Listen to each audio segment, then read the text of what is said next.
Welcome to the deep dive. We're actually trying something a bit new today, shifting gears to explore the world of books. Yeah, a new kind of deep dive, and we're starting with True Sinner by Kelly Shade. It's the first book in, well, what seems like a really gripping mystery series featuring a character named Jane Blake. Exactly, a mystery, thriller, suspense kind of vibe. And this dive, like always, is about really getting into the story, the characters, what makes this book work. Mm-hmm.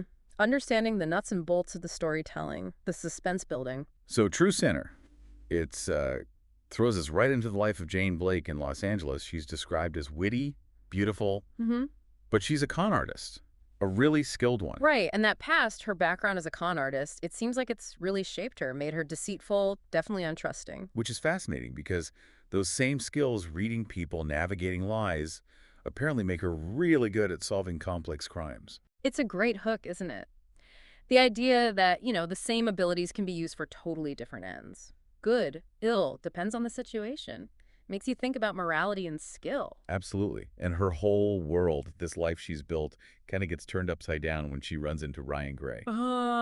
Ah, yes, Ryan Gray. He's not just your standard homicide detective, is he? No, he's a hacker too, Hmm. which adds like a whole other dimension. Yeah. And he's clearly impressed by Jane, by what she can do. Impressed enough to, well, essentially blackmail her into helping him out. Yeah, it's not exactly a friendly invitation to join the team. No, it's pretty high stakes from the get-go. He needs her help specifically to solve his own mother's murder. That's the initial leverage. Wow, okay, so personal stakes for him right away, Definitely. And then it moves beyond that one case he wants her on his team permanently. which must be a massive shift for her. Yeah. Going from working alone in the shadows as a con artist. To suddenly being part of a police team. Yeah, Huge adjustment. you can just feel the trust issues bubbling up immediately, right? Oh, absolutely. How could there not be? And you raise a good point. Does that constant distrust make her hard to like sometimes? For the reader, I mean. Could be. Even if you understand why she's like that, it might put some people off if they want someone easier to root for right away. True. But that same distrust, it also pulls you in, doesn't it? Makes you question everything she does, why she does it. It adds suspense. And that ties into the structure, I guess. There's this big mystery about her own past she's trying to solve. Right, the kidnapping attempt when she was a kid, who saved her, who her parents really are, what happened to her mentor, all that. But one review mentioned it also has this sort of case of the week feel sometimes. Yeah, it seems like individual cases pop up for the team to solve, which Yeah. is actually a pretty smart way to handle it, I think. How so? Well, it gives Jane and the team a chance to, build some kind of working relationship, maybe even a little trust on these smaller cases. Uh-huh. While the bigger mystery of her past unfolds in the background. Exactly. It lets the author show the team dynamic evolving without having every single plot point hinge solely on her huge, complex backstory right away. Keeps things moving. Okay, that makes sense. So digging into that backstory a bit more, what are the key questions driving Jane? We mentioned the kidnapping, the safety. Yeah, and who her real parents are. That seems fundamental. Plus, the fact that her mentor and his wife were apparently murdered because they were looking into her origins. Whoa.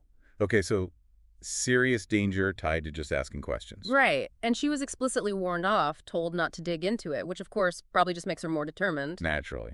And then she actually finds a relative. She does, but it's not like, oh, great family reunion time. No, doesn't sound like it from the description. No, apparently finding this relative just opens up a whole new can of worms, dark family secrets, a bigger criminal conspiracy. So her personal quest just spirals into something much, much larger. Exactly, it goes way beyond LA.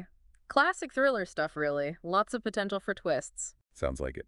But we should probably mention, not everyone was completely sold on every aspect. One review brought up issues with realism. That's fair to mention. Yeah, someone pointed out that cases get solved maybe too quickly, like getting forensic results back almost instantly. Okay.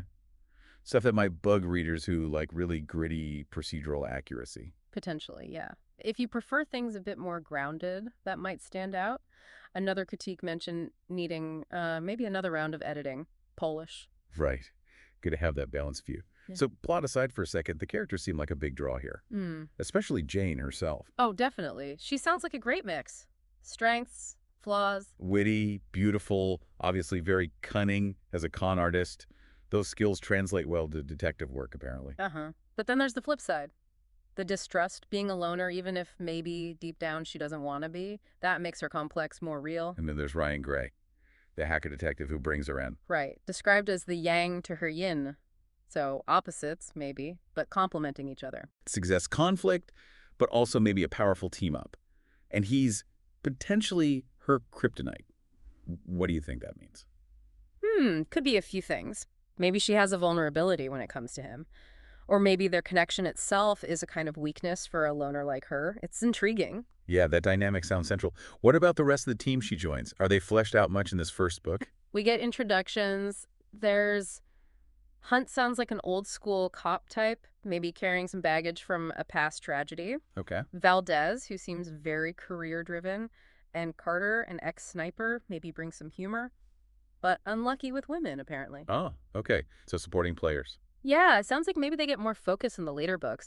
This one seems really centered on establishing Jane, Ryan, and Jane's personal mystery. And maybe a hint of romance between Jane and Ryan? Yeah. Or is that just adding another layer of conflict for her? Could be both, right? A potential romance would definitely test her trust issues on a whole new level after a life built on deceit. Good point. Okay, let's talk about the author for a minute. Kelly Shade. It's pretty Yeah. impressive this is her debut novel, given the scope. It really is.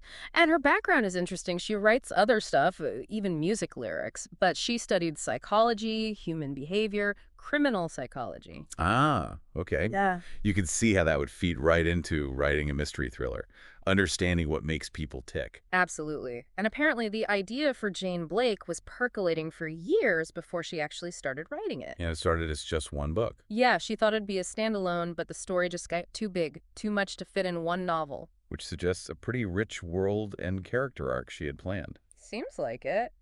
And she has a connection to California, even though she lives in Europe now. Authors often write about places they feel strongly about, don't they? True. And she speaks multiple languages, is a mom. Just gives you a little sense of the person behind the book. Yeah. True Sinner is book 1. It's officially the start of the Jane Blake mystery series, planned as 3 books. Okay, so it's designed as a trilogy from the outset. Looks like it. And readers who like this first one seem pretty eager for the next installments. They want to see where Jane goes, how the big picture unfolds. Do we know the titles for the others? We do. Book 2 is Jane Blake. Mind the Game. Mind the Game. And book 3 is Jane Blake High Time. Interesting titles. Yeah. Definitely makes you wonder what's coming for her. It would be great to actually cover those in future deep dives, see how it all plays out. I agree.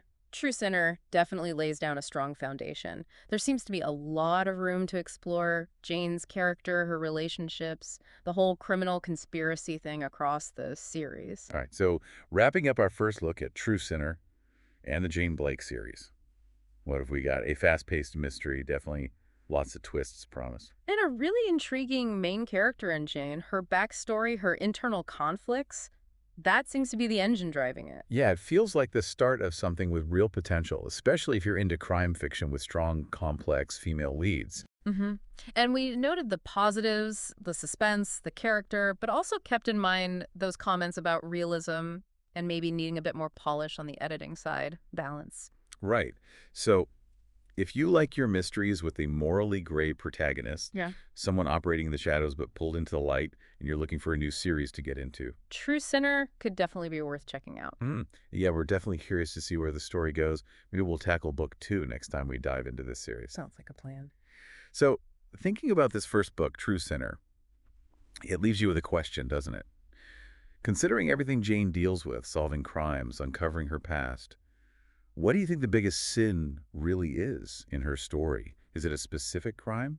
Is it a hidden truth? Or maybe a trust that's been broken? That's a good one to ponder. And looking ahead, with 2 more books planned, what huge challenges or revelations do you think are waiting for Jane as she keeps digging into who she really is? Something to think about until next time.